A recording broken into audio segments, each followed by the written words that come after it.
Há uma coisa que vos vai irritar imenso, que é o reflexo nos meus olhos, mas eu vou só ignorar. E agora lembrei-me que me esqueci do microfone. Bolas! Olá, sejam bem-vindos a mais um vídeo aqui no canal.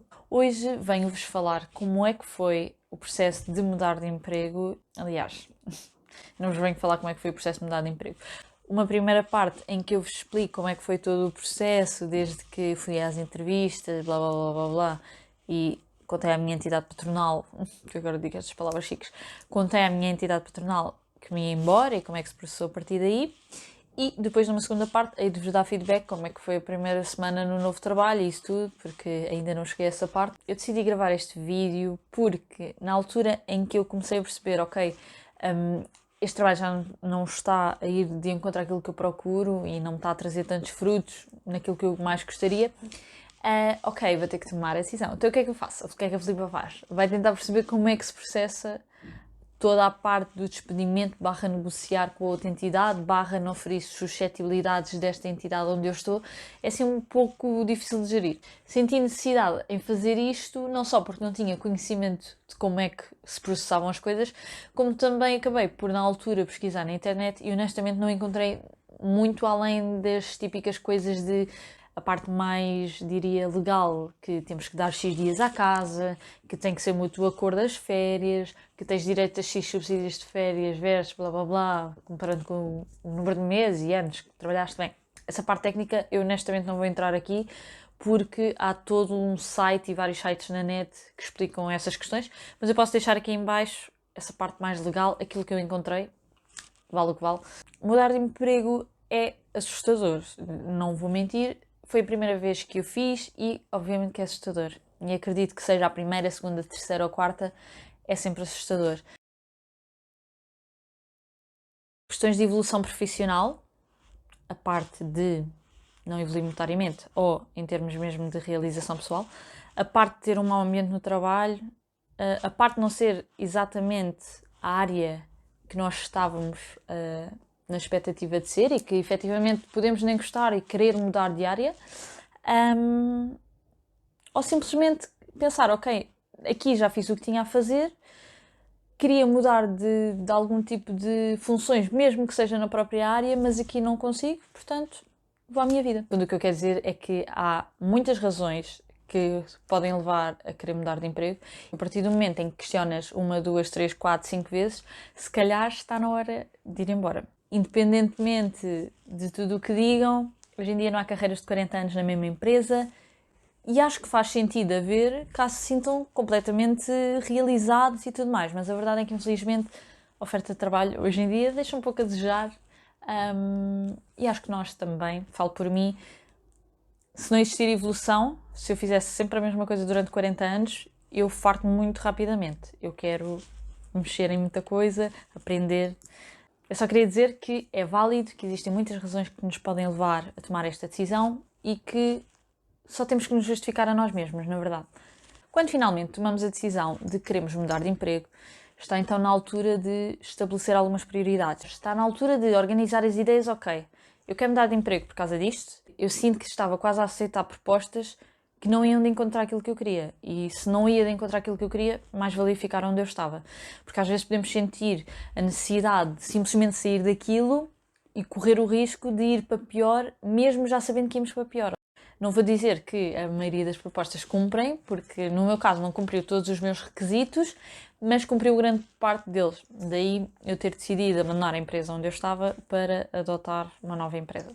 Muitas vezes eu sinto que, não deves ser tão picuinhas a escolher o trabalho, mas a verdade é que nós trabalhamos 8 horas por dia, que a maioria das vezes nem são 8 horas por dia, 5 dias por semana, ou seja, mais de 80% do nosso tempo provavelmente é passado a trabalhar. Por isso eu acho que nós devemos e temos o direito de ser picuinhas quando estamos a escolher. Nós não estamos a vender-nos à empresa.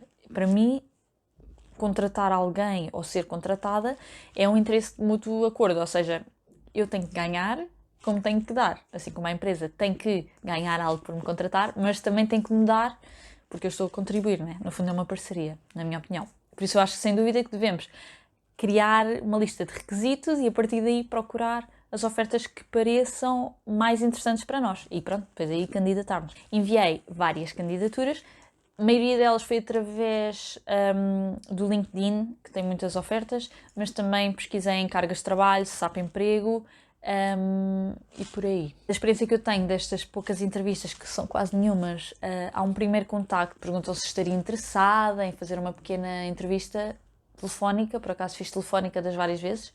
No fundo acaba por ter várias fases, e eu sei que isto acaba por variar de empresa para empresa. Numa primeira fase eu fiz uma entrevista via telefone, em que perguntam coisas como: então o que é que faz atualmente, a Filipa é de onde, é formada em quê, porque é que se candidatou a isto, ou o que é que acha que não faz na sua empresa atual que a faz querer mudar de empresa, percebem? Perguntam esse tipo de coisas. Normalmente na entrevista telefónica perguntam qual é a perspectiva salarial. Isto porque, se imaginem que pedem 10.000 euros, são logo descartados, percebem? Pedem-nos uma perspectiva salarial. O que eu aconselho é, se vocês vão mudar de emprego e sentem que podiam receber mais, que é um dos vossos requisitos, peçam sempre 100 a 150 euros a mais, ou até 200, porque o que eles pedem é o salário bruto, ou seja, o salário antes dos descontos. E os descontos, nós sabemos que são incríveis, roubam-nos imenso, porque vocês podem pedir mais de 200 euros, mas na verdade no final só vão ganhar 110, 115, porque os descontos cortam-vos tudo. Só para terem uma noção, eu recebia, na altura em que eu recebia 800 de base, eu levava para casa 630, mais ou menos. Pronto, depois quanto mais sobe o vosso base, que é o salário bruto, mais vos cortam. O que por um lado faz sentido, mas ainda assim, se vocês recebem 800 e pagam tipo 170 ou 180 de impostos e coisas, seguranças sociais e IRS da vida, pronto, tenho isso em conta. Porque eu lembro que no meu primeiro salário disseram 800 e eu achei que era 800 limpos, né? Mas não era 800 limpos, era 800 sem os descontos. Não se fala em valores com descontos. Se as respostas forem boas, voltam a ligar-vos a dizer que gostávamos de marcar uma segunda entrevista, que neste caso a maioria delas foi online, com a pessoa que vai ser sua chefia ou algo do género, para conversarmos mais um bocadinho, etc, etc. Pronto, este primeiro contacto normalmente é feito pelos recursos humanos e essa segunda entrevista online já é com quem vai ser a vossa chefia direta. Nessa entrevista online, habitualmente o que acontece é, acabam por repetir um pouco aquilo que já disseram os recursos humanos, porque estão-se a apresentar a outra pessoa, claramente, e depois acaba por fazer perguntas do género: quais são as vossas maiores qualidades, novamente, porque é que acha que esta vaga faz sentido para si, quais são as suas perspectivas.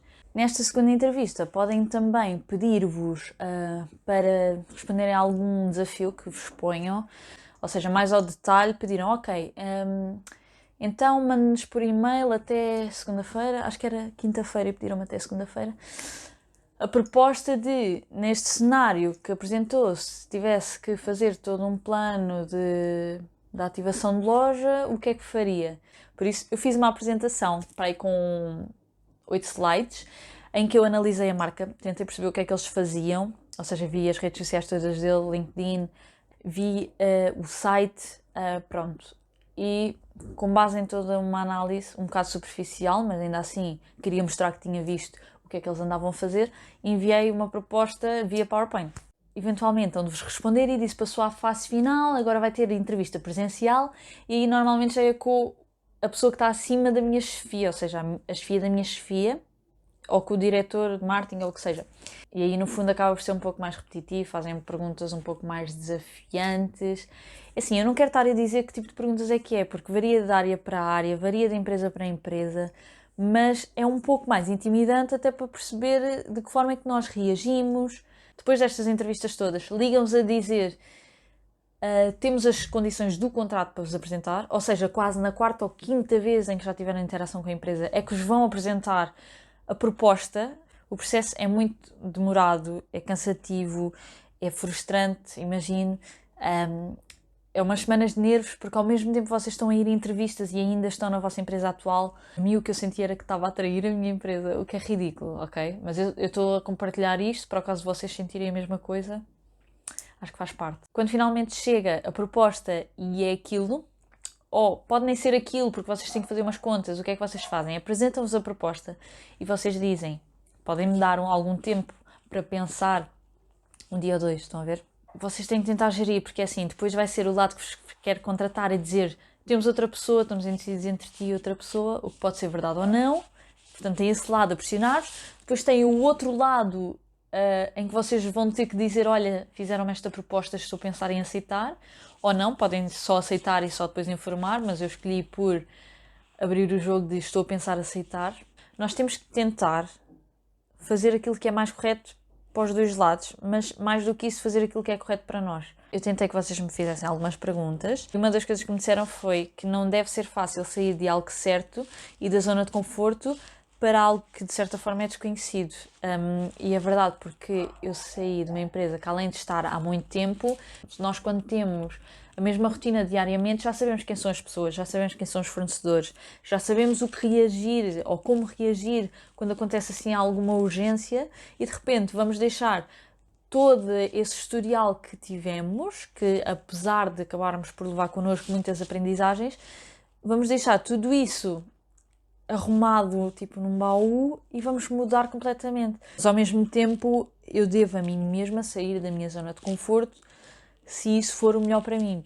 Perguntaram-me também, cartas de recomendação, qual a melhor altura para as pedir à empresa onde saímos? Eu não pedi carta de recomendação, mas o que eu acho é, depois de terem a conversa com a vossa chefia e com a vossa equipa de que vão sair e que está tudo delineado, vamos sair neste dia, vou organizar as coisas, vou dar formação à pessoa que fica, pronto, todas aquelas coisas que têm que ficar asseguradas, é dizer, olha, já que vou sair e tendo em conta o trabalho que fizemos, achas que me podias passar uma carta de recomendação ou seria possível escreverem-me uma carta de recomendação? Isso vai sempre depender da vossa relação que têm com a vossa empresa, se calhar se for algo mais informal, não podem pedir logo, mas se calhar se for uma equipa em que se estão super bem e que é tudo muito tranquilo e que veem que não existe nenhuma tensão por saírem e tipo, peçam depois de terem a conversa. Mas uma das que eu tenho aqui é o processo negocial do salário. É algo que a nova empresa questiona. A mim questionaram-me mesmo quanto é que eu recebia e eu adicionei, além daquilo que eu recebia, porque se eu disser que recebo exatamente aquilo que eu recebo, eles vão me querer pagar mais 50 euros. Há uma coisa assim, percebem? Então eu adicionei 50 ou 100 euros àquilo que eu recebi atualmente e disse a minha perspectiva de salário ainda mais acima. Portanto, acrescentar sempre, porque se vocês dizem exatamente o que recebem, vão-vos querer pagar igual. Só uma última coisa que eu queria dizer, que é, depois de termos a conversa com a nossa entidade do que é que vamos, de que vamos embora e pronto, ter uma conversa honesta de que vamos embora por estes motivos, que acho que é importante ter essa conversa, não é? Vem a parte de, ok, agora quantos dias é que eu tenho que dar à casa? Quando são efetivos, que é o meu caso, vocês têm que dar 2 meses à casa, 60 dias. Se tiverem férias, podem gozar as férias. Eu, no caso, tinha 25 dias de férias. O que fiz foi meter... Como é que foi? Eu tinha que dar 60 dias à casa e tinha 25 de férias, porque foi no início de janeiro. As férias renovam.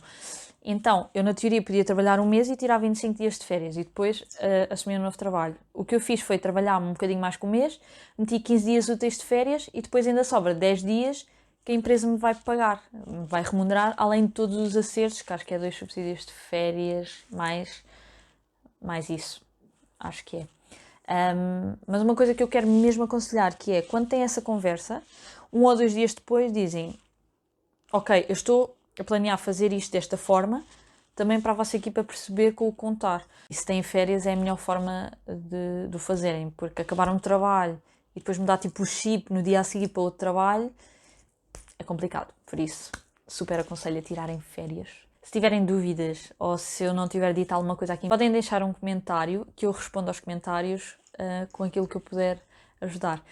E, como eu quero fazer uma segunda parte de como é que é ir para um novo emprego, podem deixar também aqui em baixo algumas questões que tenham, alguns medos, porque eu sinto que, além das dúvidas que temos de como é que é deixar um emprego, como é que eu faço agora que já decidi que vou mudar de empresa, existe muito medo de como é que vai ser o primeiro dia, tipo, como é que eu devo reagir, o que é que vai acontecer, não sei.